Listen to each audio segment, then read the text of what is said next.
Hello and welcome to the Comicspairacy episode 561 for the week of Monday, October 10th, 2022. My name is Ryan Higgins. Who else is here this week? Brock Sager.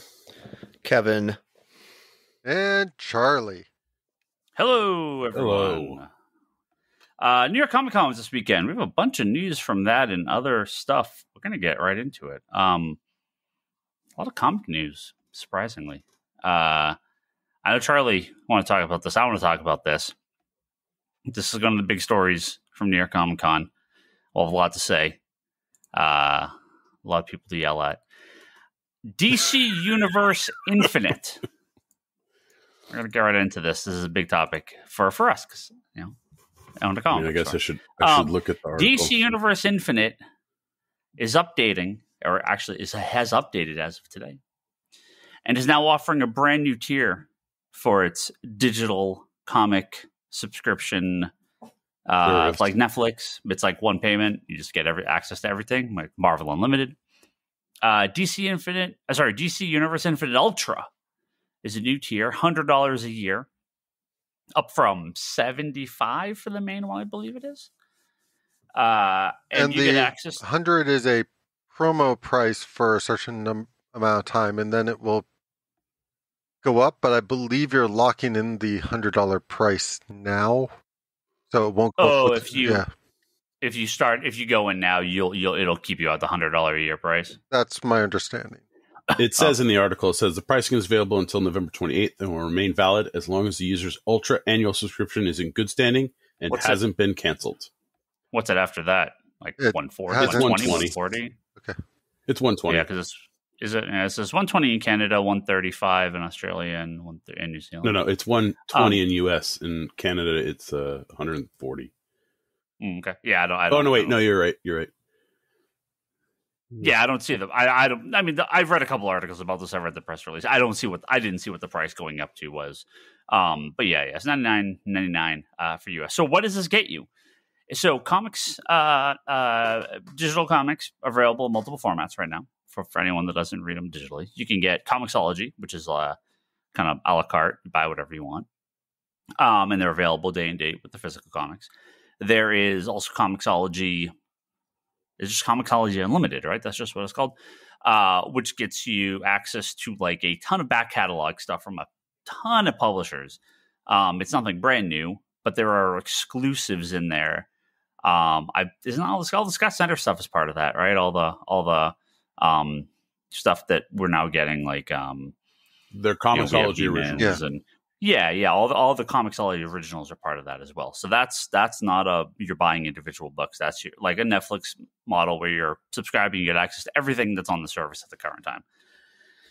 Marvel is Marvel Unlimited, which is basically unlimited reading of all the items that are on their digital catalog, which is not every book, but a hell of a lot of old comics, the vast majority of Marvel comics that have ever been published, and they're adding new stuff weekly as well as new content, which is 3 months from release. So 3 months old new comics get added. So there's always a bit of a delay, and they're filling in the gap. So this hole's in Marvel Unlimited, but they have a hell of a lot of stuff on there.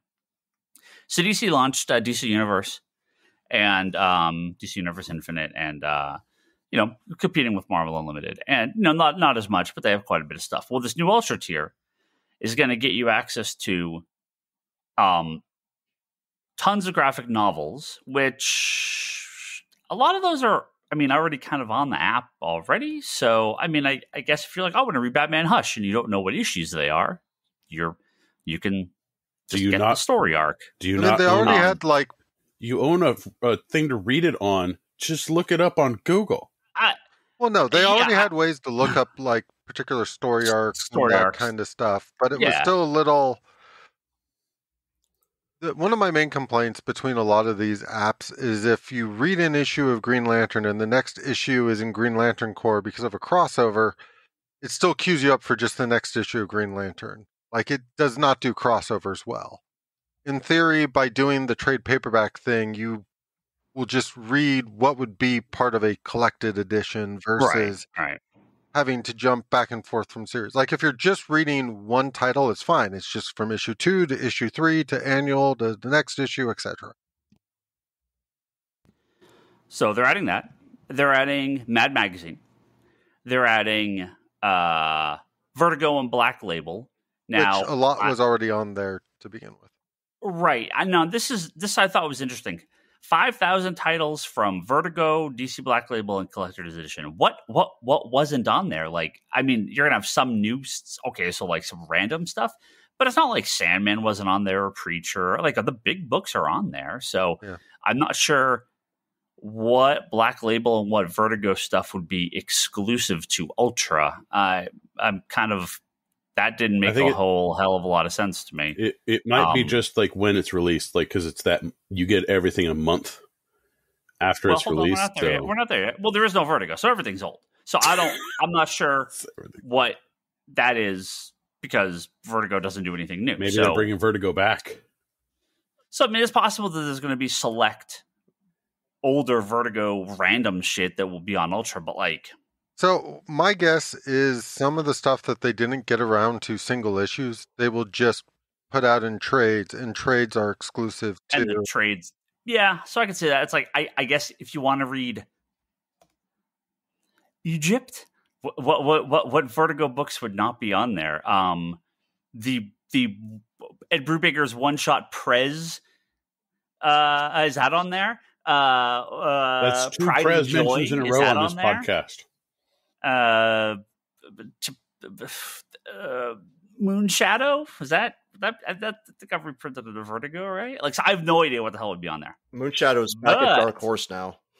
Yeah. Oh, that's right. That's right. That did get pulled. They did reissue that.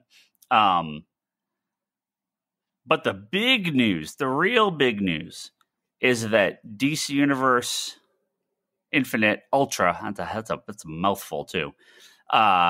Will give you new comic books 30 days after print release. So 30 days after the comics are released physically. Who's going to scream print is dead on this podcast right now? 30 days after the comics are released physically, they show up on the digital DC Universe Infinite Ultra subscription. Now, as a comic book store owner, that sells the majority of our business is new single issue comics, you might think that I would be really against this. And probably anyone listening to this podcast will know that is just not the case. Of course, comic book stores that hate physical single issue comic books and hate digital are wildly against this. So, look, there is no doubt on my mind that there is a portion of people who will see this and they're like, all I buy is a handful of new DC comics and 30 days is nothing. I never need to buy physical comics again. Sure, I don't doubt that will happen. But I think those people are probably not long for buying single issue physical comics anyway, right? The market on single issues has changed so significantly to collector, speculator, Wednesday Warriors, the hardcore. But this is not new. This is the last 20 years. This is what it has been. People said graphic novels were going to kill single issue sales. Didn't happen. People said digital was going to kill single issue sales, like Comixology. Didn't happen. People said Marvel Unlimited and DC Infinite were going to kill single issue sales. Didn't happen. And guess what? This isn't going to kill it either because it's a different product. Now, this is a shot across the bow of Comixology, because who the fuck is going to buy a single issue digital comic for $3 or $4 or $5 when you can get it for quote unquote free, no additional cost, 30 days later? This is not, to me, in any way, shape, or form going after single issue comics, because they are still first, new, collectible, print, physical media, limited. It's as much as anything is limited as physical media. They smell. And it is just not the same thing. That smell is now, if you're Comixology, you've got to be like, okay, DC's coming for their share of our pie. So yeah, I use Marvel Unlimited. I use DC Universe Infinite. I have no need for Ultra because I'm reading old shit. It doesn't matter if I have it 3 months or 1 month or 10 years. I'm not reading anything new on there. But you lock in the rate at $100. It doesn't matter. I mean, I don't need it. So yeah, like this is fine. Like no, if DC was like, we're going to release everything on this app day and date with physical, okay, well, yeah, I'd have a big problem with that. That's just not the case, right? We got a nice email from DC when this went out that said, look, nobody's reordering single issues after 30 days. All the sales are within the first 30 days. I'd argue all the sales are within the first 5 days, right? But that's just how single issue comics work. There's no evidence that digital comics or these type of apps have hurt single issue comic sales. Quality and store shenanigans hurt it way more than any digital option. And all the same things applied before. You don't have variant covers. You don't have collectability. You don't have the physical collection. You don't have omnibuses. You don't have limited editions. You don't have signed books. You don't have CGC. All the things that go into physical copies. Nothing has changed. So Charlie, because great that you're on, because you spoke up that you want to talk about this. This is your type of thing. You've gone pretty much digital only for any sort of comic, and your comic collection is now almost exclusively hardcovers and omnibuses and the best of the Ultra collection. So yeah. Any change on your end with this?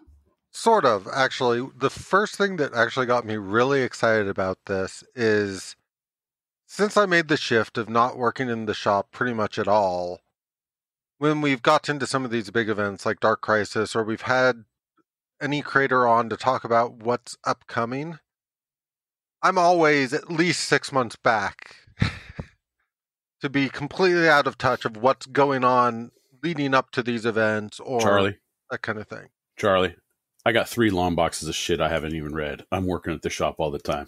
But the point is prior to this change, I had not read a single issue yet of Flashpoint Beyond. I now have 6 issues of Flashpoint Beyond I can read and get caught up and feel like I have an idea of what's going on significant in the books when we get to topics that either spoil me on that content or I need to bow out to not be spoiled on said content. Right. If I really care about it. Like, being 30 days behind means I'm current enough to take part in most of our discussions. Well, I'm aware that it's going to be a discussion. Yeah, no, there's definitely books that I'm well over 30 days behind on, right? But, what digital has done for me is it's given me a way to catch up on shit that I don't care about, right? I read a ton of books that I do not care about digitally. And it gives me a way to be like, cool, all right, well, I'll get to that at some point. I can read this fucking nonsense Marvel miniseries from 2018 finally. I'm not digging through long boxes. I'm not keeping those around till I get to read them. I'm not, I'm not going to, buy the trade for any of this stuff. So those are great, right? So it used to be I would line buy a fair amount of omnibuses and hardcovers just from the, if I really don't like it, I'll just bring it back into the shop or I'll sell it. And having the digital option means I only had to read the King in Black stuff once to realize I don't care to own that. Well, yeah, digital has always promoted quality, right? This sort of, bigger Netflix style model of you get everything for one price promotes quality that people will go and buy the best stuff, right? When, Comixology do those crazy digital sales, it's the same sort of mentality, right? Where people will be, I'll pay a little bit to try this out, but oh man, this book is great. I'm going to buy the omnibus. I'm going to buy the actual collection. So, to me, this really changes nothing. And again, with a 30 days out, if you read Flashpoint Beyond #1 and you're like, holy fuck, that was amazing, boom, #2 is sitting in the store right now for you, same day, right? Because it's 1 month out. So yeah, there is a point where, yes, if it was anything past this, if it was 14 days or same week or same day, and it was the same model, that's too soon. For what this is, having stuff digital on Comixology same day, no problem. It's the same price. It's the same, whatever. That's fine. That doesn't bother me. So I have to ask, just because... I just can't imagine, they'd go any further than this. And I think Marvel will follow suit eventually too. Because I do feel like there's already content that premieres digitally first, for sale, or just within the subscription apps and stuff. And some of that content is pretty significant, like when they were doing the Batman the Animated Series digital issues, or the Young Justice stuff that they did recently. Do you feel like that impacted your sales of those books? Because those did get released physically also. Not one bit. Yeah, that's what I feel. It's totally a different market. Nobody knows, nobody cares. Yeah. Right? All the Scott Snyder stuff didn't, again, we'll talk more about Scott in a little bit. All the stuff, it gets released digitally first or Comixology. Nobody knows or cares. Like the people that are coming to the shop, it's like that's not their market. And this isn't a bunch like 70-year-old guys that don't have cell phones. These are young people. These are people in their 20s that are like buying every variant cover, that are buying the high tier, that want to collect series, that want to collect the physical copies. Right? This isn't just a bunch of old guys in the shop. Like, of course, that is a big part of our audience as well. But I mean, a lot of our biggest subscribers are younger guys that are like, no, we're in this to collect. We're in this for the variants. We're in this for the, to stay current. And, just like anyone buying any comic. So, yeah. Well, I think, no, go ahead. No, you finish yours. I'm not even in the retailer groups anymore, and I was already messaged like, you should see the shit show, you should see the complaining, and I'm like, no, I don't need to. I'm on. Well, I already know it's there. Before it even launched, or before I even was messaged, I was like, oh, the people that will hate this. What a fucking shock, right? It will not affect us in the least bit. Again, could there be select people that this affects? Yeah, of course it could. Of course, there's going to be someone, all right? But you know what? I'm like, people cycle in and out all the time. Like, if you show me the proof that Comixology's hurt comic sales. Show me the proof that Marvel Unlimited hurts comic sales. Show me the proof that this is hurting comic sales. It just isn't happening. Show me the proof. Not just one little store and one little one customer canceled. No. Show me proof over multiple months or multiple years, long term, industry wide. Isn't happening. It doesn't change anything. I mean, so I have a few friends that I talked to since this change happened that were primarily buying trade paperbacks or collections and stuff. That's all they were buying, and that's typically through online stores and whatnot when they're very discounted and such. Yeah. And a lot of them signed up for this, which just honestly made me happy because they weren't reading a lot of ongoing DC books because they just didn't have the time or the interest in investing in that, or weren't into this writer who is writing it currently. And yeah, I'm always in favor of anything that gets more people reading more books, because as you said, it works out to be a positive, whether or not that's buying the collections long term or whatnot, because most people who are interested in collecting this stuff can't turn it off. Like I will be the first one to admit, like if I was really fully committed to digital and only digital and stuff, I wouldn't still be buying hardcovers and everything else. Like, yeah. Oh, and don't,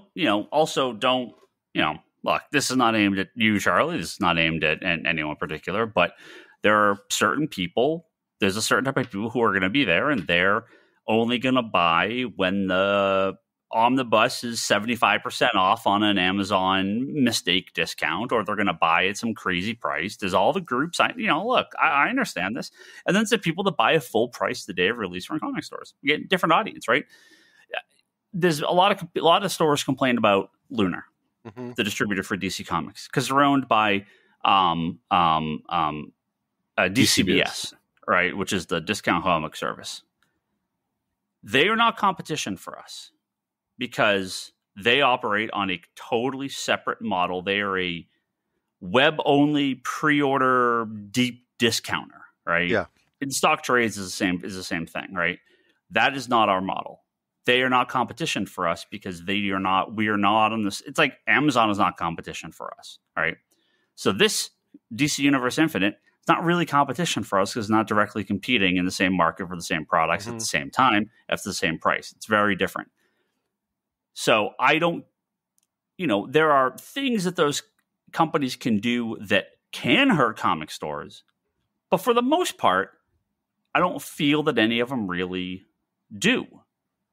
If suddenly DCBS was advertising directly to every single one of my comics, to my customers outside my store, physically handing them flyers, that's a problem, right? Yeah. But that's not how any of this stuff works. Like, if you sell single issue comics and you have a good store and you have a good subscription service and you have good customer service and you are engaging with your customers and there's excitement behind the single issue comics, and if you use a service like Comic Hub or another point of sale system that has a really good pre-order service for the customers, like, you got nothing to worry about. So, like, I find people get so frustrated, people get so angry, and I'm like, this doesn't affect you. This really shouldn't affect you. Well, what I find hilarious about this stuff is digital comics is just another avenue into this medium. Purely additive, too. Right? Like, as far as we've been able to tell, completely additive. Right? Like, a lot of people that read digitally, cool, they're reading comics. That's great. We want them to be engaged. We want them to be reading. We want them to enjoy the medium. If they really like something, then they'll come into a comic store or they'll buy it online because they'll want to have something tangible. They'll want to say, look, I have what I like. And to me, I don't understand why people freak out. And that's exactly why I said,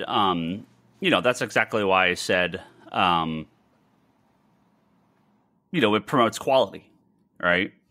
It promotes the best products. It promotes people are going to gravitate towards the things that they like the most, and some percentage will go out and buy them. Yeah, it is unlikely someone with, a decent sized physical comic collection is one day going to go, I'm out entirely. They may shift what they buy. They may go from, we definitely have lots of customers that have like shifted to buying more back issues or older stuff or collections, but there's still certain new stuff they're going to buy.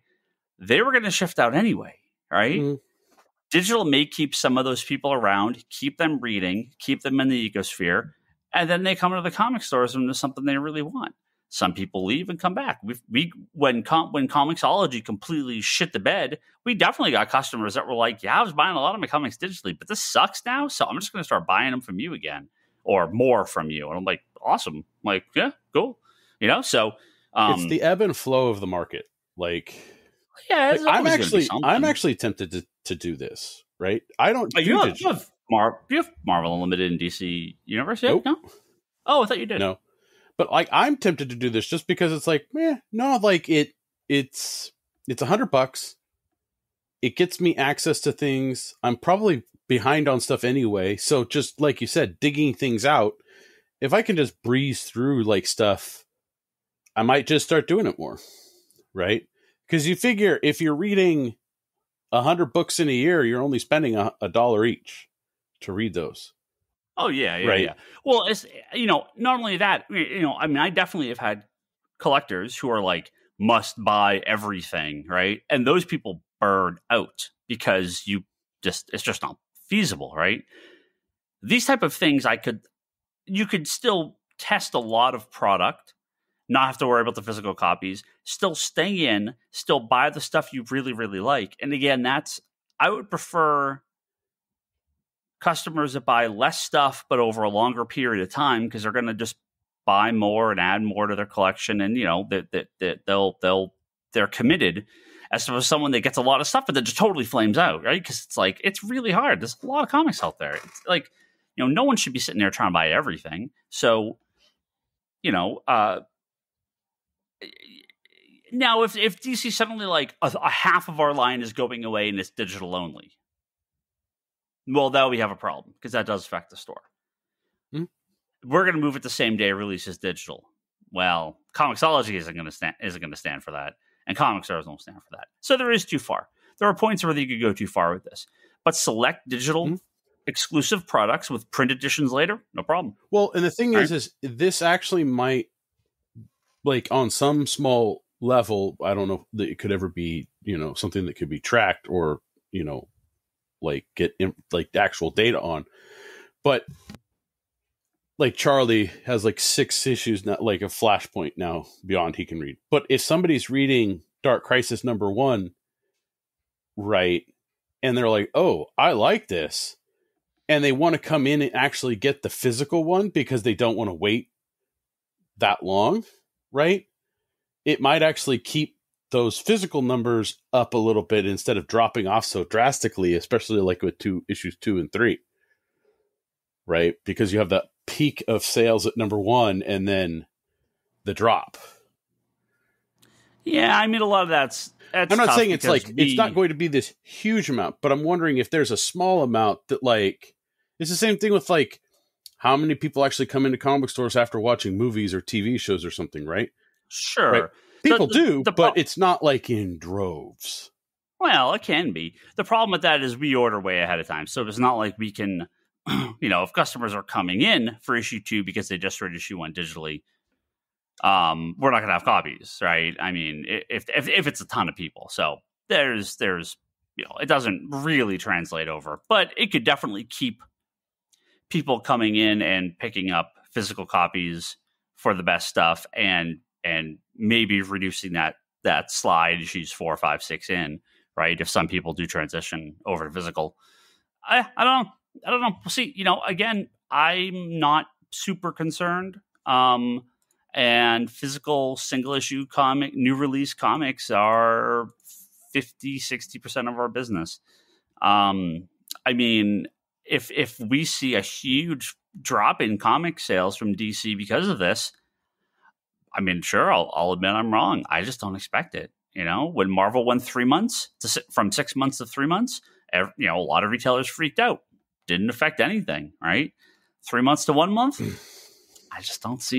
Well, I don't think it's going to be that way because, I mean, just the nature of comic books, right? Like, I mean, newsstands. Like, how long were they on newsstands and then they cycled out, right? Like, it's kind of this new thing. It's, what's new, what's trendy. It's, in the physical, but at some point it fizzles out. Not even that new. I mean, digital has been around for obviously years, but it blew up in 2011 when DC went day and date with New 52. Marvel Unlimited was like 2012. Yeah, they were really close after, or something. And then like all the indie publishers were following suit. Well, all indie guys have had their digital services, but there's a handful of other ones. But I mean, nothing gets any traction other than Comixology and the big two, and Marvel Unlimited and DC Infinite. Yeah. I mean, there's a handful of others, but I've never. I mean, I don't think they're any. Plus, if you sign up, you'll get that snazzy Death of Superman Ivan Rice variant. Oh yeah. So they're even shipping you a physical print comic book if you do that as well. So yeah, trade paperback.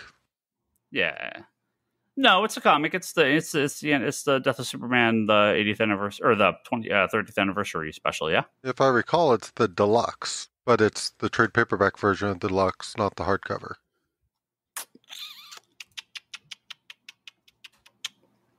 Yeah, it's the softcover version of the deluxe edition. Oh, I thought it was it's the Death of Superman 30th anniversary trade. I thought it was the anniversary 30th anniversary book coming out. Oh, either way, that's fine. Yeah. We'll see. We'll see if anything happens. If you're listening to this podcast and you're like, I'm a physical guy, I'm a single issue guy, I'm in my shop every week, this is the thing that's getting me out of buying single issue comics, let me know. I'd love to hear it because honestly, I just don't think it's really going to be the case for too many people. And counter, if you're the person that subscribes to Comixology Unlimited, Marvel Unlimited, and DC Universe Infinite, if you subscribe to some or all of those, and you still buy physical comic books, and any of those have actually caused you to buy another comic or more comics because of it, same thing, post in the group or email us or something like that. Because, again, I think that is more common. I hear from customers on a regular enough basis. I'm interested. I'm tempted to do this.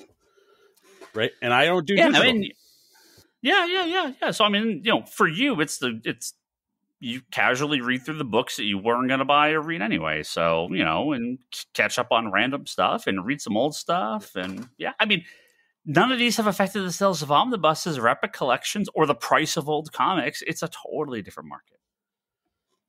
Kevin, what are you doing? We're going to move on. What's that? We didn't get Kevin. Kevin, you ultra tiering? Kevin's not a digital. I have no input on this. Next. Comic guy. I have a massive Comixology omnibus and trade collection that I have not even cracked page 1 on. Like I could read for a year and not buy anything else and not run out of new things to read. Yeah. Well, we had some other news from New York Comic Con. Some of these are quick hits. We'll get through a bunch of this, but I think we'll have some stuff to say about some of this. A surprise new person, speaking of DC Comics, a surprise new person has moved over to DC. None other than Joe Quesada himself, former editor-in-chief of Marvel Comics, former what was his technical last position? He was chief creative officer, CCO, right.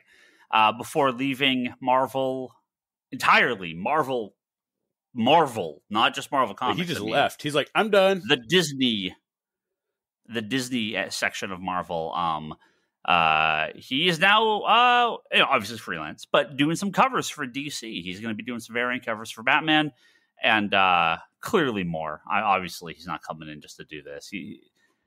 He's Quesada sounds like he's going to be doing something for DC Comics coming up. Sounds like Jim Lee just kind of reached out to him and said, "Hey, you're doing some other stuff. You wanna come do some comic art?" So, Quesada doesn't do too much art these days compared to what he used to do. So it'll be pretty interesting to see. And of course, this is Joe Quesada coming back to DC Comics, as many people will know. He did art for a number of comic companies, including Valiant and DC Comics. It's sort of Azrael, obviously, one of the a very important comic for all the 90s kids. So yeah. Pretty big news to see Quesada back at Marvel, or Quesada back at DC. Words I never in a million years thought I'd ever say. Joe Quesada at DC Comics. Just a shocking surprise. Yeah. Well, I bet you're going to get plenty of orders for those covers. Oh yeah. I definitely think we're going to see a pretty good uptick for those. Just people checking out, see what his art like is these days. He's still a draw. I mean, his covers still are still pretty popular. He just doesn't do that much stuff. He really wasn't doing that much art for Marvel. Every now and again, he'd do a cover or something, but there's very, very little. Sticking with DC for one more story. There's a couple of things got announced. They're doing Lazarus Planet. That's one of their big crossovers coming up. But I think the bigger story here is if you've been a little soft on the more recent Superman stuff, hopefully that will change going forward, because they announced starting with Action Comics 1050 coming up, there's going to be a pretty dramatic change to all the Superman comics. Superman is getting relaunched, so no longer Son of Kal-El, back to Superman himself. And that is going to be by Joshua Williamson. Whoops. And I had the artist. Oh, yeah. And Jamal Campbell doing the art on that. So a new Superman #1. John Kent is going over to his own title, which I 100% had the name of here. I think it's Adventures of Superman. Yeah, Adventures of Superman. Yeah, they're bringing that one back. Yeah. Yep. So that's going to be John's moving over to a separate title. Superman is getting back his own named title. And then the Action Comics is going to be a sort of Superman family book where there's going to be multiple stories and multiple arcs, and including Power Girl coming over there, Superboy, Supergirl, Natasha Irons, so Steel, Superman from China, and the couple of kids from the War story. So the I believe they were the World War kids from the Karnak. That was from the Philip stuff. Kennedy stuff. So really looking forward to the new and old in DC with everything past 1050. Superman 1050 or Action Comics 1050 is the first Dark Crisis, first post Dark Crisis comic. So whatever happens in the next couple issues, Action 1050 will be kind of the big launching point for everything coming out. So yeah, Adventures of Superman, John Kent. That is the looks like Jonathan's going through growing pains like his dad did with the blue suit. Yeah, we're getting an electric blue John Kent here, so should be that's always a fun story. And I think that's Kryptonian, not puberty, but that's Kryptonian going to adulthood. And maybe from old school fans, look, the costumes come and go. Look, they always come back. Supergirl's always going to go back to her old costume eventually here, but new costumes for everyone, all coming from Dan Mora. Who's fantastic work, dude. Art is incredible. Supergirl getting a pants and jacket, not too dissimilar from Connor. John losing the cape and getting again a similar. It's if you're into Superman, people wearing jackets, you are. This is your time. This is your time, Kevin. Superman, Clark Kent, fucking. Himself, Kal-El. I am saying capes, tights, I am saying underwear. it right now, so you guys can hear this. Ryan, yes, Curl. I am not making fucking room for a jacket rack at the shop. Everyone else. Well, we don't do costumes. I just think, Ryan. I just think costumes aside, I just feel like they're missing the boat here. Maybe they could be more characters crammed in there to make Superman even less unique and less special. Let's have more family with the same powers. It's just awesome. Oh. So you want New Krypton back? See, I just can't agree, Kevin. The Superman family, they're there. There's more. I like how we're doing all this. I know the ship has sailed, but remember when he was special and was like the only guy with that power set? It's okay. They're just building up to a big like Shazam Marvel family versus Super family, and that will be the big event. No. Give me Connor. Give me Kara. John's fine. Asian Superman's fine. I only read a few of those books. I don't really care about that. Twins, whatever. I like Natasha. Natasha's great, but she doesn't have powers, right? Yeah. So okay. She's different. Oh well, then shut me right up. Yeah, so, you're right. No, I will never turn down Superman. You're doing all this family stuff. I will never turn down Connor Kent and Supergirl stories. Everyone else, Ryan. I don't mind them as characters. I'm just saying maybe they could have a slightly different power set just to make things like kind of weird and different. Oh, and Power Girl. Man, Power Girl's going to be in the books too. So. Well, she's going to be more the whole family, the whole multiverse family. So I will say this though. I'm bummed that no Tomasi's in this because it's a family-oriented kind of thing, and he's great at writing that stuff. He's been out of DC for a while. He hasn't been doing anything. Crypto, I'm sure, will be there. No Bizarro. We'll see him. Maybe they'll sneak him in sometime. Oh, Bizarro's going to have his own family. What if Batman of Zur-En-Arr comes in? He flies around. He's got superpowers. Bat might. So, we'll see. Batman, Mixoplex. What else we got? Marvel had a bunch of panels. They released their. I'm going to give you the rundown on all of these here, but most of these are pretty self-explanatory here. But I will give you their slate in a very MCU-like graph. They had their upcoming 2022-2023 Marvel Comics event, and yes, if you are not fully aware, Marvel basically does an event every quarter. And that is not changing. In fact, it seems like it's even getting a little bit faster. Avengers Forever, and Avengers 1 Million BC are having a multiverse-spanning saga called Avengers Assemble. That's starting now. Dark Web, which is the Spider-Man and X-Men crossover. Look. I got to give Marvel credit. When they realize something and they go for it, I'm like, you know what? I'm down with this. We are getting the team up that no one ever expected. We are getting the team up of Madeline Pryor and Ben Reilly, the two most infamous clones in the X-Men and Spider-Man universe. They are teaming up. Madeline Pryor and Ben Reilly. You know what? That's just I just slow clap. Someone was sitting around an office one day and they're like, "Holy fuck! What if?" Well, Goblin Queen and Scarlet Spider.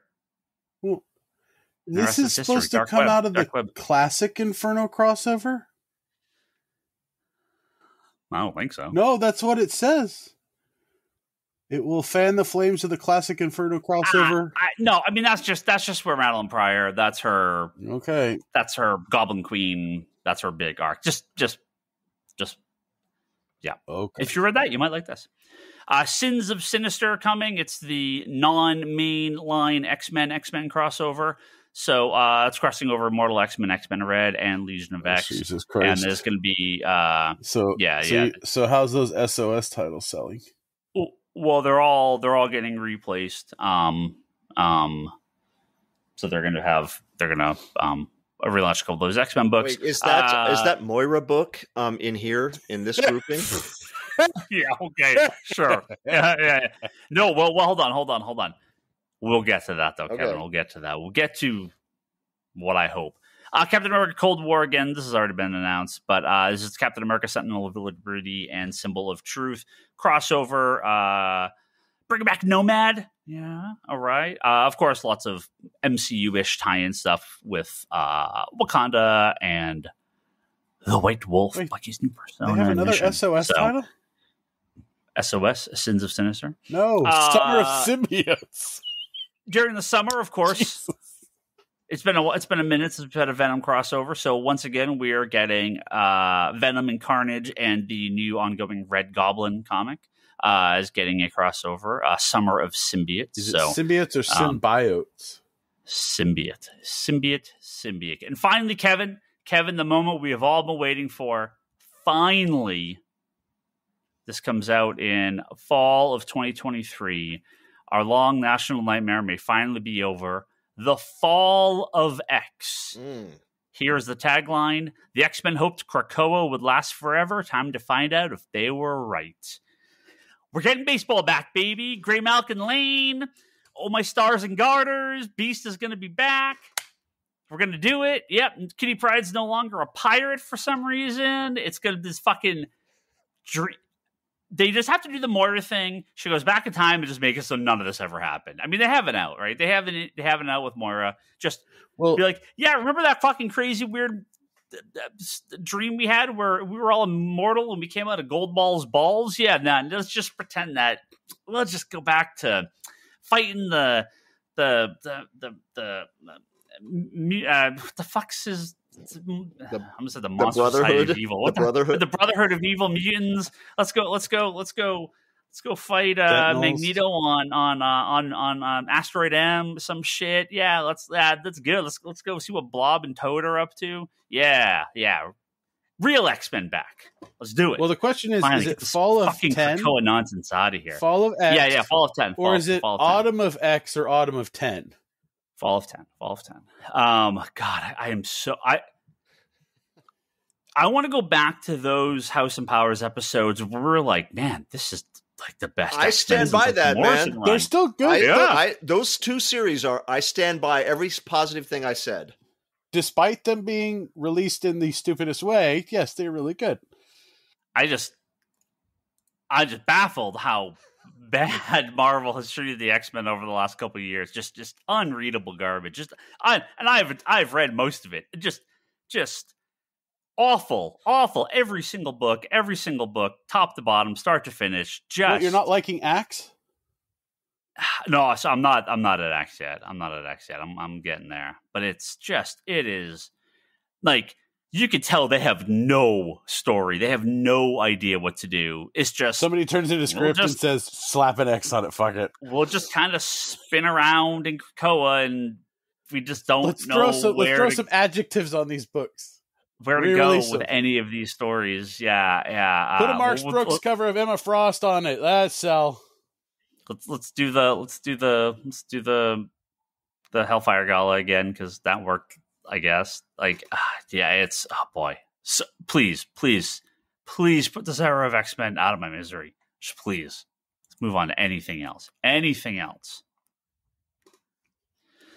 What else we got from New York Comic Con? There was some other comic news. Our good friend Scott Snyder we're talking about this for Comixology. He has his deal with Amazon and Comixology and Dark Horse. I don't know if this applies to Dark Horse. I'm assuming it would. But his Best Jackett Press deal is extended to 2023, so he has a bunch of other books that he'll be doing, small miniseries with high-tier artists and other good creators to do a bunch of unique and interesting, kind of high concept. Comic pitches. Was it I can't remember. The Fire book has been good. Should get more of those. That's technically not part of this. That's the IDW. At least I don't believe that's. I mean, because the Comixology stuff is all published at Dark Horse. Oh, okay. That's my knowledge. That's just a separate thing. Yeah, I haven't read that one yet. We'll talk about it more, but Night of the Ghoul, that's part of it, and then that related, that's I mean, this could be part of this too, because Night of the Ghoul, they haven't really released too many of them. Right, in print, they're going to come out one at a time, and then kind of like 3 months out. So, we get a couple a year, like 4 a year or whatever. Scott Snyder. The big head one hasn't come out yet. Big head. That character that has like the big giant head on it. Scott Snyder and Francisco Francavella's Night of the Ghoul did get picked up for a movie theatrical release. So, we'll see. Like everything gets picked up for, to be licensed into a TV show or movie. Couple, like 2% make it. 1% of that actually happens, gets released. So that's okay. We can still celebrate the fact that they got a paycheck. Yeah. No, of course. And, look, there's that super cynical part inside of me with Mark Miller, and I'm like, well, all this shit's just to be a movie, right? And it is. It has blatantly been that way for a decade now. You could say the same thing about these with Scott Snyder, but I don't really think that's the case. I mean, in his interviews and at his panels at Comic-Con and other places I've seen him, he just has a shitload of ideas and wants to get them out. And he works with good creators, and they, look, getting a lot of the stuff licensed on the back end is a big part of the modern comic industry. If you've got a hit independent product, get that paycheck, sure. My concern with Miller was always like, no, I'm doing this to make a movie. That's not really the case with too many other people. They understand that this is, it's a good paycheck for them. It's a good payday, and hopefully it happens, and that's great if it does. But I don't feel it's as cynical with him and most other people. Maybe I'm wrong. I don't know. Clear was the book I was talking about. Clear. I don't even know it's the one with the big round head and the handprints for eyes. Round head. Clear. Well, this has been coming up for a while. Yeah. This is the Francis Manipool book. Yeah. No, this hasn't come out yet. Yeah, I don't know. I don't know what the ETA on this is. Yeah. Yeah, because I enjoyed Night of the Ghoul. We Have Demons was good. Yeah, it was all right. Yeah, it was fun. It was a cool. It was a cool first chapter. I just gotta, if there's never any more of it, you're like, okay, well, that was an interesting chapter, but he just kind of started. Yeah, Barnstormers feels more like a complete story. That's not. Is that out yet? No. But that does feel like that's kind of like it's just a short Yeah. story and we're done. Yeah, none of the Ghouls feels the same way where it's like it's a short story and we're done. Like, well, I liked the closet that Tinian did, and like a lot of these kind of just quick and done stories that creators are doing. Yeah, I mean that's this is the strength and weakness of miniseries is you can do a lot of the stuff, get in, get out, tell your thing, and go. But it does kind of cause a lot of it to sort of, well, it's over now, it's done. You're never going to think about this again. But then you do get books that, if it's ongoing, you could sort of meander around forever and you don't really have a end in mind and people just sort of drop off. And, it's tough. There's no real correct model, for any of these books. They all just, like Walking Dead. If that came out today, there's no way in hell that'd be a 160 issue series, right? That just wouldn't be the model for that type of book these days. You're just not going to see that type of thing happen again. At least I don't think you are. So, a lot of things to me is just if the intention of the story was to make a mini series, I prefer it stay a mini series. To me, I get more frustrated when it goes the other way, when they're like, oh, this is a hit. Let's see how many issues we can pump out of this. So Grimm, which is a book right now from Boom Studios, was a 5-issue mini, and it is a massive hit. So they're going to continue it. If you've got a story, sure, right? But if you're like, nah, I just got this one thing. You know what this leads to, right? So this leads to the Fables and Sandman and like problem where read 2 trades. Oh yeah, right? Well, I mean that's how a lot of these books work, right? It's there is they have an idea for kind of one story, Fables, right? They had one story, and they're like, all right, let's see where we go from here, and they have plans to do more, obviously, but you never quite know. Final comic story here, this other shit, but we may just move over to some movie and TV, some Sandman and She-Hulk talk. Final story, Kevin. I feel like maybe you have a little bit more to say about this. Possibly not. I don't know. You tell me. As an artist, Kim Jung Gi passed away. Like 47, on his way to New York Comic Con. Now this is a case where I knew the guy by name. I'm not going to say I'm not a fan. I just didn't really know him. All I knew was he had done some covers for Marvel that were like really bad. And I never quite understood what the deal with these were. And this is a fault of my own. I just never looked more into it, right? So Marvel during Civil War II and a few other books, they had this very sketched, hyper, like super close up, like very busy comic cover, and I'm like, oh, those things. I don't get. Those were bad. The deal with, I'm like, I don't get what the deal with these covers are. And of course, you hate to find out this. You hate to find out more about this stuff after someone dies. But when I saw, he had passed away, there was gushing praise from so many people about this guy's art, and then I kind of I looked more into it. I've seen, oh, it's this guy. Oh, I didn't realize this is the deal. So, he's worked on very little actually like comic work. He's more of a teacher, gallery. They do lots of gallery shows of his work. Very, very big in France.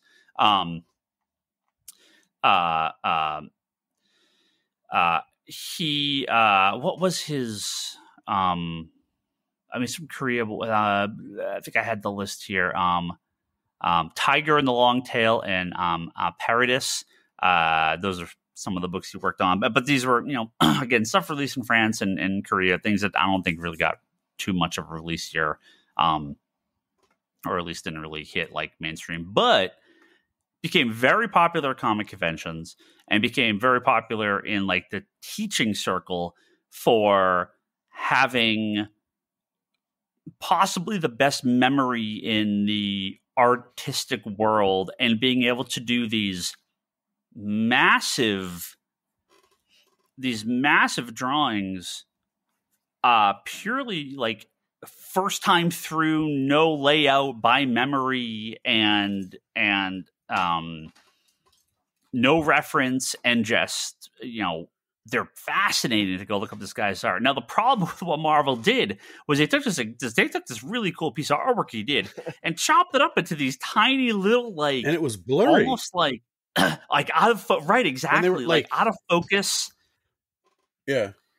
The idea here that I think you're supposed to do is basically get all these pieces, and it would show the big piece of artwork he did for Marvel, but the covers in a individual state looked horrible. So I never understood what the deal with this was. I'm like, what is this guy's? What's the deal with this art?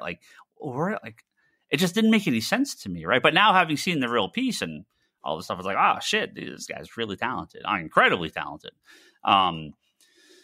Yeah, I don't know if they said it wasn't a heart attack. I don't think they really. I'm not sure if they really said what he passed away from. I wasn't able to see it. I don't know if they've ever released any official word. But 47 is a bunch too young, and he was literally on a plane leaving Paris on his way to New York Comic Con. He passed away. So yeah, very sad. Very sad. He suffered a heart attack.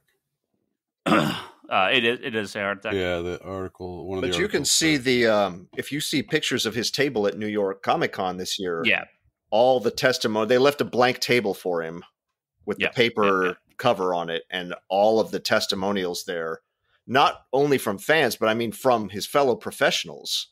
You look at anybody's social media. Look at Jim Lee. Look at Jim Lee's remembrance of Kim. If you don't want to scour and read a bunch of people's, but the thing that you can see, if you can find these videos online too, if you search a little, is his live drawings at conventions where they'd have artists up, not at an easel, but at a big piece of drawing board. And they would just have 2 or 3 guys there just all doing their own picture.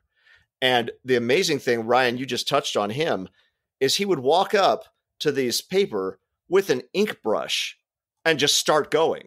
Not a pencil, nothing, an ink brush. So whatever line you put on there first is a final line.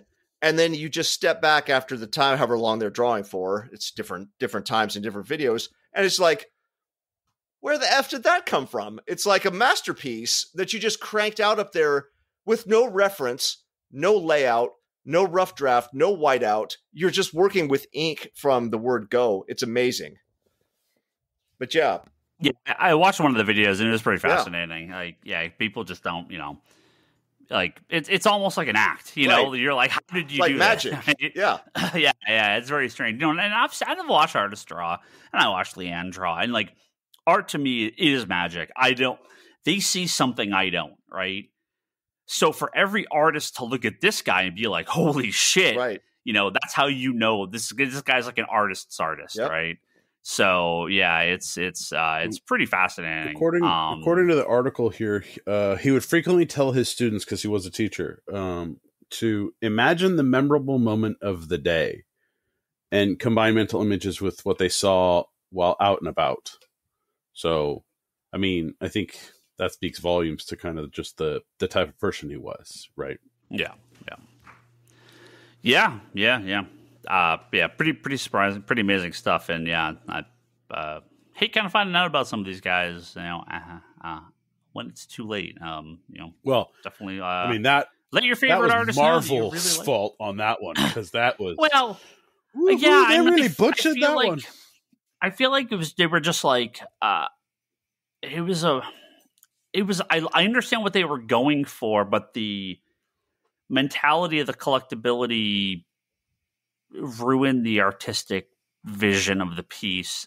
It wouldn't have looked great as a single comic either. These are large images. Yeah. They need to be experienced in a large format. So it wouldn't have really worked. I mean, he's not going to do 20 comic covers for him. I don't know. Maybe you would have, but I just can't imagine it. So I get to it in one piece, but I feel like that's a piece you get him to do it and you stick it in your office, and it's a tour guide piece.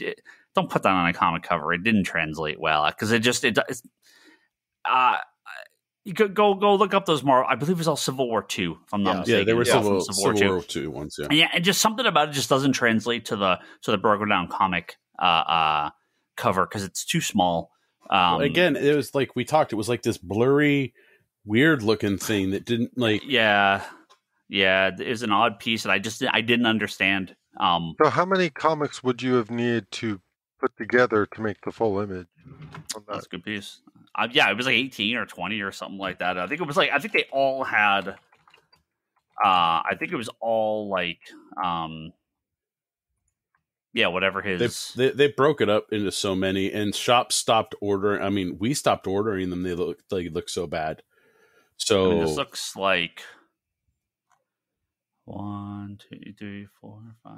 Well, maybe it was 8. Maybe it was only 8 covers.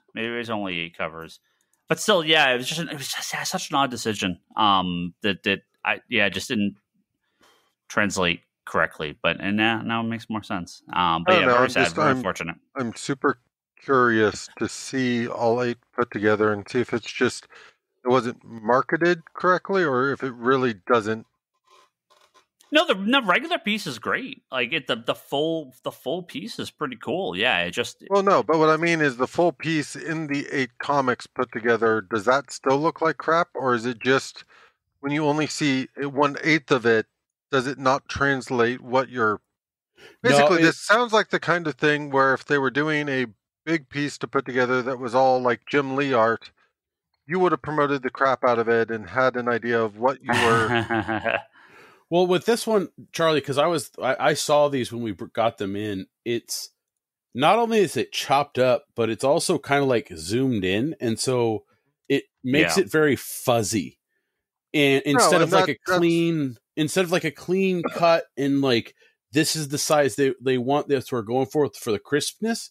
They did this weird zooming in, and I mean maybe at a distance it looks. And that's what I'm wondering. I'm wondering if you put all 8 comics together up on your wall and it's not intended to be something you're holding in your hand, does it get across and it's just it wasn't promoted well enough to I mean realistically, if you guys didn't even know that's what was intended, you weren't promoting a get the full collection now, etc., like you would do on other things. Yeah, I mean I think that's the mistake, right? It's not his fault. I feel like this is a Marvel problem that you can't just cut up anything and put it into a cover of a comic. You know, you have to. You know, you said, okay, look, if you have like a 8 Jim Lee piece, well, he's going to design each cover to stand alone. Well, he did that with Legion. But the larger piece works when it's all put together. Yeah. There may be oddities in the connecting of them, but the standalone piece has to be the most important. The connecting piece has to look good too. Yeah. Obviously, that's the point of it. But it has to stand alone. But at least I guess my viewpoint on it is I agree with everything you said there.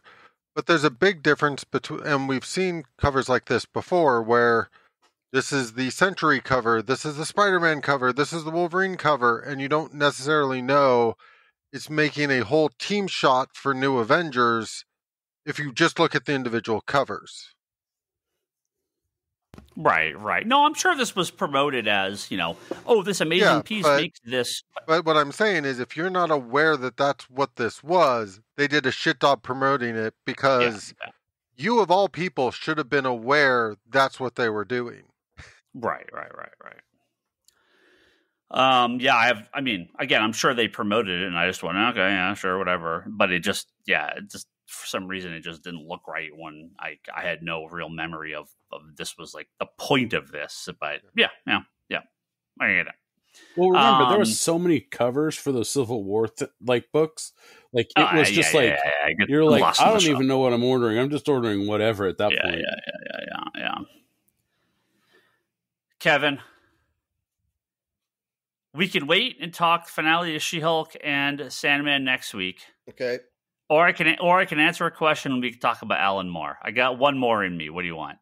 Oh, Jesus. If you say door number 1 is Alan Moore talking about superhero comics, and door 2... Because I got a question. So I want to get to it either this week or next week. Door 2 is a mystery with a big X painted on the front of the door. I'll say, I'm going to find out what that X is. But if it's somebody's question... That's more interesting than revisiting a rant, Alan Moore. You could just put a pin in, is this a rant from 2022, 2018, 2014, 2009? It's a rant from a day that ends in Y. It's a question from a listener. We're going to answer the Sure, question, do it. talk about Alan Moore. Sandman and She-Hulk, we will deal with the finale of both next week. Okay, but wait, hold on. Because With Sandman, is this 10 or is this we had 10 and this 11? week. We had 10 this week, yeah. And of course, the Daredevil episode is She-Hulk. But why don't we just wait and Okay. do both of those All right. next week? But you're also Wrap doing up on- episode 11 for Sandman. Right, So exactly. we're going to do two Sandman, Sandmans and two She-Hulks. next next week. week. And then probably Werewolf by Night too. So All right. So we'll do, it'll be all movie conspiracy next Okay. week, or all TV conspiracy All next right. week. Let's talk about Jesus. Crazy Okay. Uncle Al. Okay, well, are you going to Please ask the tell me. question Please tell me first, the or- question. Please. Yeah. This is from Castra. He asks, there's a recent interview with Alan Moore where he made comments that he's done with comic books and that superhero films are fascist propaganda. He's very upset about the film rights. Is his hatred for comics, specifically American superhero comics, a British thing or is it a British thing like the way Garth Ennis made The Boys a deconstruction of superhero comics? It's weird that the guy who made I'm inferring here, who makes and made great superhero comics, made them what they are today. Why he's, it's it's weird that he's so bitter against them now. I get that he might not like the gritty 90s comics, which he did help Rob Liefeld in Extreme Studios, but it's getting annoying. I do wish journalists would stop talking to him about comics. Man, is he bitter. Okay, perfect. Now on to Daredevil.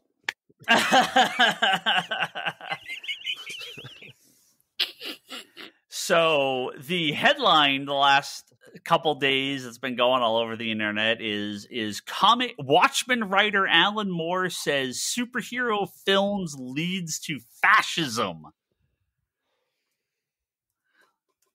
Everyone, TMZ, every news outlet has carried this story in the last. Every British tabloid, living in the every technology American era that we live in. Every American. Okay, look. I fucking hate it. And I'm not making fun of Casper, no, because I think I think he answered his own, or she, I don't know, answered their own question at the end. Yeah. Well, so here's my Alan Moore kind of take as a whole. I think you have to look at. I think superheroes really. All comics to a degree, but superheroes specifically are a mirror to the current world. All right.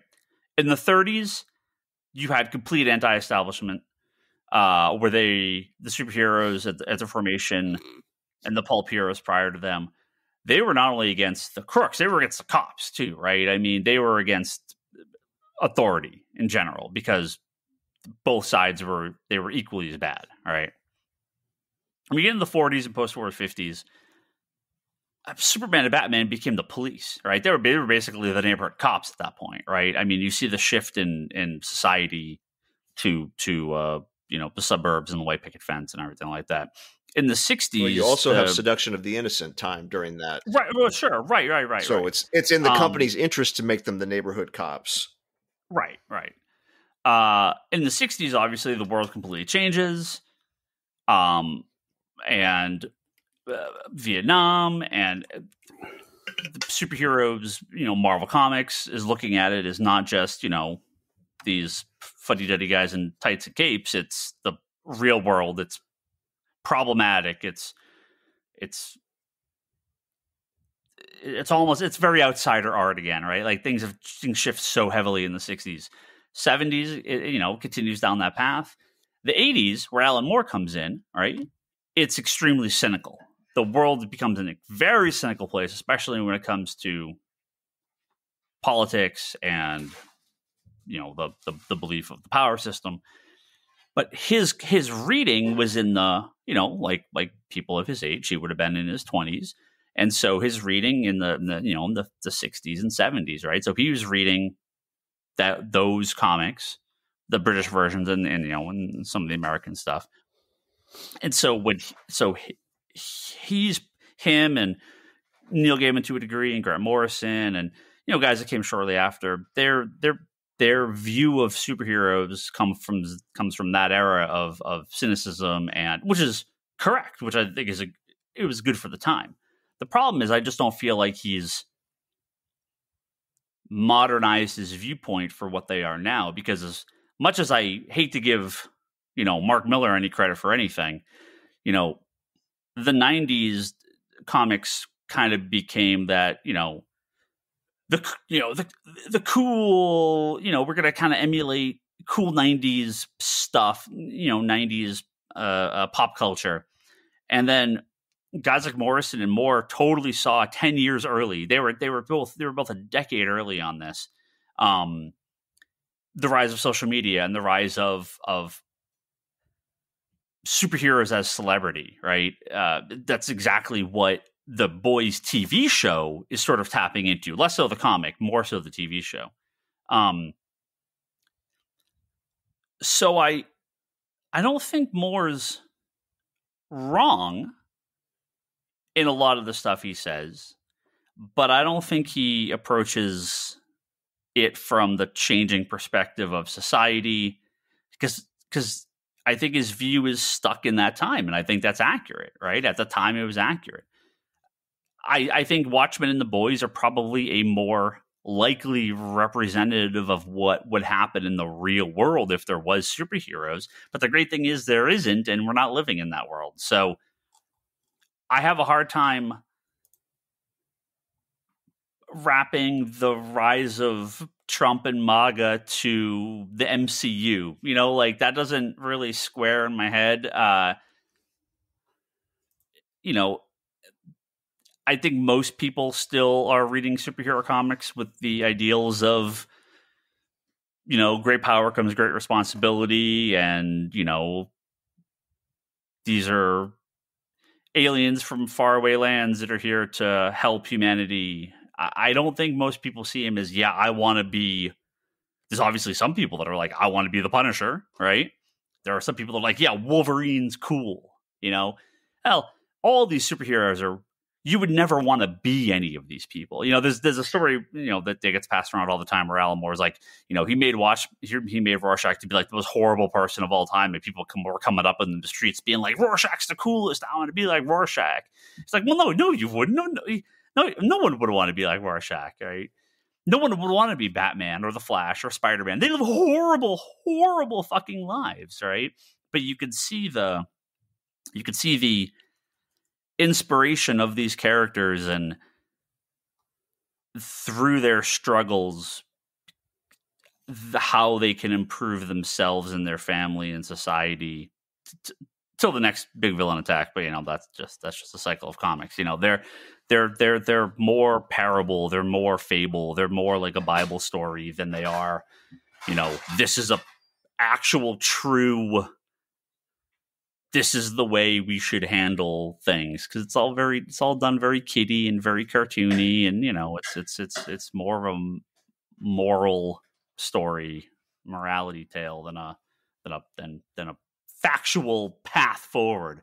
So if you're Alan Moore, this has always been my view on Moore. I think in his time this was the way things kind of seen, and he's sort of stuck in that time. I don't know that he's bitter so much as he's not reading or seeing anything that's happening. So his view is the view that he saw, and nothing's changed. Now he has other problems, which they use his name, they use his stories, they use Watchmen, they use Swamp Thing, they do all this stuff, and he gets nothing for it, or he chooses to get nothing for it. He doesn't own any of the stuff anymore because it's all work for hire. That's a totally different argument. Like, I agree with some of it. I don't agree with some of it, but it's all for him. It's all wrapped together. But yeah, but there's, of course, there's a lot of stuff where, because of the way times progressed at the time, he kind of got put into a position that, like, a lot of his bitterness is very founded, just based on the way things kind of worked out and evolved between when he got started and when he kind of left the comic industry. Yeah, no, he as much as anyone else that signed creator-owned deals, or as anyone else has signed deals for any of these comic, with any of these comic companies for work for hire content, he got screwed over. He got screwed over the way every single person shy of Stan Lee got screwed over. Right? It's not exclusive to him. I'm not saying that it's not exclusive to him, but there were also certain things that were not true in the market at the time that became true because of what he did. Like, he got screwed over by his own success, I guess is the best way to put it.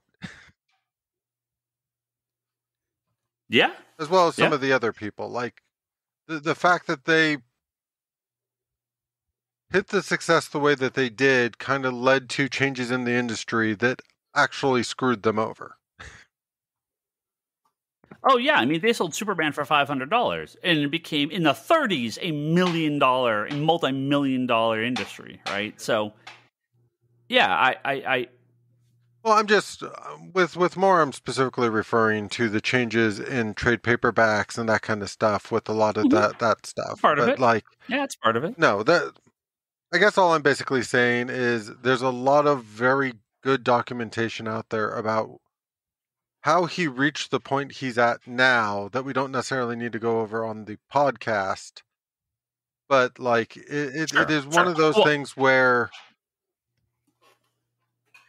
I understand why he's bitter. I also understand, because of that, I don't read these headlines anymore. I don't click on the articles. I know exactly where he's coming from, and I know exactly what he's going to say, basically.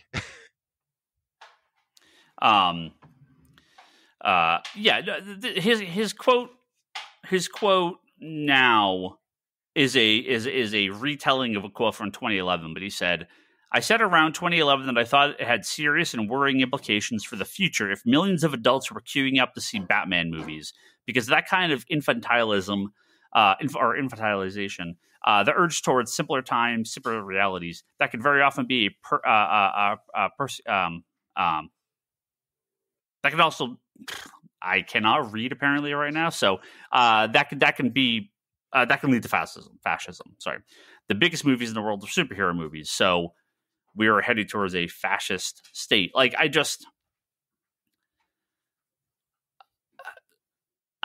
mean, you're looking at 30 years of adults enjoying more childlike activities. I mean, but that's fine. Well, one of the problems with his quotes. Oh God, I can't believe we're going into this topic. Okay.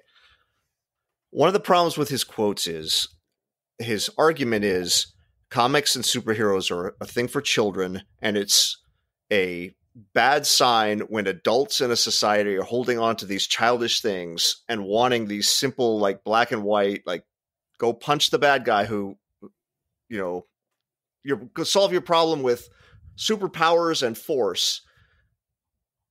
That's his argument. But then on the flip side of that is the man has never written any comics that would appeal to children. He is part of this. Right. The Killing Joke, Swamp Thing, Miracle Man, V for Vendetta, From Hell. All of these things are for dark comics for older, more mature readers. Even his light comics like Supreme and 1963 are Silver Age love letters, but you have to have read Silver Age comics to even understand them. Like, a kid is not going to pick up Supreme and get what the F is going on beyond just the simple, like, beat to beat to beat, like, just events that you see in the panels. They're not going to understand the content. Promethea is one of the most challenging reading experiences I've ever had in comics. And that's not a complaint. That's a compliment. I think it's brilliant. But the man is, like, up on his porch ranting and raving about adults reading comics. And, oh, by the way, my entire fortune has been made off writing comics for adults. So I'm not sure exactly what his problem is. I'm sure there's some of it is bitterness about what happened to him with the money and all of that, the rights. Sure. But setting that aside, I'm not sure what the meat of his argument is, because he's fed the machine the type of content he's complaining about people liking. I don't get it. And even that, the average superhero comic's not written for kids anymore, right? No, it's T for teen. People complain that the Batman movies are too dark, and they should. People on this very podcast have said the Batman movies should be more kid friendly, Yes, and less dark. So yeah, I'm not like mad. I'm not like Alan Moore shitting on comics. Fuck that guy. No. Look, this dude has some opinions. He clearly has been out of touch with the comic industry for decades. And reality. No, I wouldn't say that.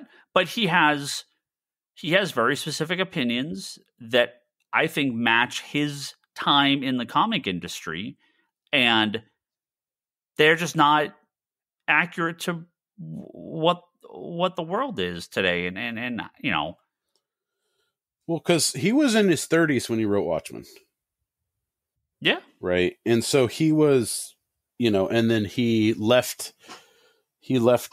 severed ties with DC at like the end of the 80s, and there was like all that stuff with rights and all that. And, but yeah,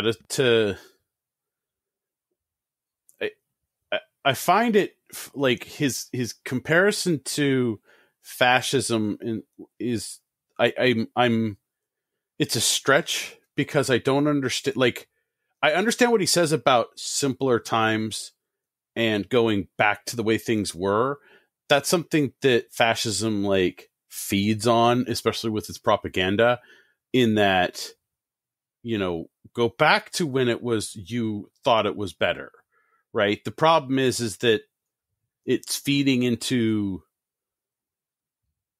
it's feeding into things like racism and all of this other stuff, that it's fueling those flames. And it's like, but how is that? Most people are not sitting around reading Superman comics from the 50s and 60s. They are reading stuff from today or from the 80s, which tends to be darker and more serious in nature.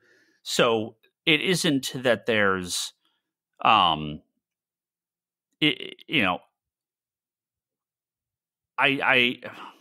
like you said, it's not that I really need to talk about this forever. I know, Kevin, it's like cursed topic here, right? But because it's a cul-de-sac topic. But right.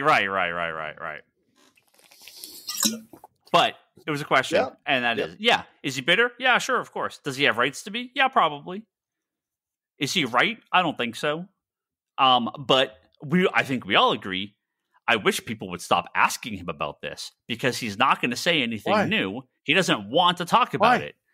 Why would they want to stop asking him questions and him spout off some bullshit thing that's going to get clickbait? Like, that's the whole deal, right? Like, how much clickbait can we get by asking Alan Moore to, like, oh, I want you to go ask, my racist uncle something, and then we're going to post it on TikTok. It's just to get views and looks and all of this shit. That's all it is. And that's why I generally don't ever bring these conversations up, because this happens every 6 months. It's like, oh, what's Alan Moore saying today, right? And I generally don't want to talk about it. We got a question, so I thought it was worth answering the question and talking about it. But for the most part, I'm just like, he can have his opinions and he can say whatever he wants to say. It's cool. I don't agree with it. And then that's the end. I'm not mad at him, but I also don't think he's right. And that's just sort of where we'll leave it. So, you know what a precursor to fascism is? What's that? Is people staying quiet. Well, if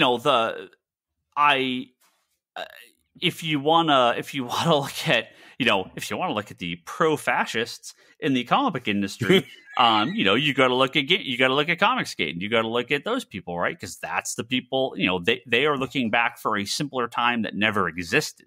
Right, a quote unquote simpler time that never actually existed. They're looking for a simpler timeline that they want to exist. Yeah. Right. Yeah. So, all right, save you from movie and TV talk this week, but next week, can we at least talk? Can we at least palate cleanse and talk about Spawn? I got nothing to say about Spawn. Talk about Alan Moore. That's it. We're done. Oh man. Thank you all. What do you guys say about Spawn? Just that they've tapped Joker and they've tapped some writers. No, we're talking about palate cleansing, man. We got a palate cleanse. No, care about that. Palate cleanse by stopping this podcast. That's how you palate cleanse. Thank you to our top tier Patreon backers, Joe Duff, Kelsey May, Craig Anderson at ClearPathCoaches.com, Jimmy Rivera at the Social Forum Podcast, and Talon Bray. Thank you. Head over to patreon.com/comicconspiracy to kick us a couple bucks. Always appreciate it. You can go to comicconspiracypodcast.com or Apple Podcasts for all our previous episodes. Go to comicsconspiracy.biz for some books that you can order. So if you actually think the single issues are worth buying and you haven't decided to burn your entire comic collection and go digital only for everything and live in an egg-shaped chair in a white room, and you actually do enjoy physical products. It's very specific. You're not living in like your silver, like a silver jumpsuit, egg-shaped chair, white room. That's like the, like the view of the future, right? It's like, are you talking like Dr. Evil and Austin Powers? It's just like when you see like people like, it's like, oh, this future sci-fi. It's just like this very like you touch the wall and where there was no scene before, a bed pops out. Spiritofbrock.com. It's Brock's blog. Yeah, whenever. Yeah, other stuff over there whenever it does it. We'll see. Charlie's Doctor Who podcast wanders in the fourth dimension. Charlie, it's happening. Yep, the New Doctor 23rd. soon. Yep. Next time you're on, we'll have a new Doctor. Or we'll have a new Doctor. Are we taking bets on whether or not this Doctor is going to be controversial? Well, I mean, you don't have to take the bet because we already know. Oh, we do? And he already is. So, sweet. Of course. Yeah. They announced the new Doctors. Honestly, months ago. in general, any new Doctor is always met with some amount of controversy, being like, "Oh, he's too young. He's too old. He's not Tom Baker." Yes, basically. Ooh, man, I saw some pictures of Tom Baker signing some stuff recently. Yeah. Boy, he is. So he's old. There's a line from Wow. the first Doctor right before his regeneration where he like looks down at his hands and says, "Looking a bit thin." Every time I see a Tom Baker picture in the last few years, that line just screams in my head. I mean, it's cool. He's still doing stuff. Yeah. He's still doing autographs, and and he's still doing like the Big Finish audio adventures. And stuff. Like, he's. That reminds me. yes. I saw a picture of Gene Hackman recently. Oh yeah, Whoa. Yeah. He seems happier, but he's definitely aged. Cancer? Gene Hackman of cancer? Did he have something? Yeah, he had some. Well, maybe not. No, maybe he's not. just. I thought he had some. He's just enjoying life and like. I thought he had some health problems. Yeah, happens to the best of us. Kevin Sharp's weekly interview series between the panels, at fanbasepress.com. Go check out. That's a completely different type of. That one just went up. My wife Leanne has her website over at leannehill.com, and her store at Etsy is etsy.com/shop/leannehillart. You can follow all of us on Twitter. I'm Ryan Higgins, Ryan. Brock is Brock Sager. Toby is Toby XI. Charlie is Insanity and Chaos. Kevin is that Kevin Sharp. The store is Comics Gone Store. And check out Geekbox next week. Adam Fish was back on this past week. Tell him all about his Michigan adventures. I don't know what we're talking about next week. I have no idea. And Manga Mannequin Nations, our friends do some manga and anime podcast over there. Did you say what episode number this was? Did you say what episode number this was at the beginning? Probably. It's 561. Okay. That's what my thing says. I assume that's right. It could be wrong. I don't remember. I'll find out when I stop and record. I think we did a really good intro, but you didn't say the date or what episode we were on.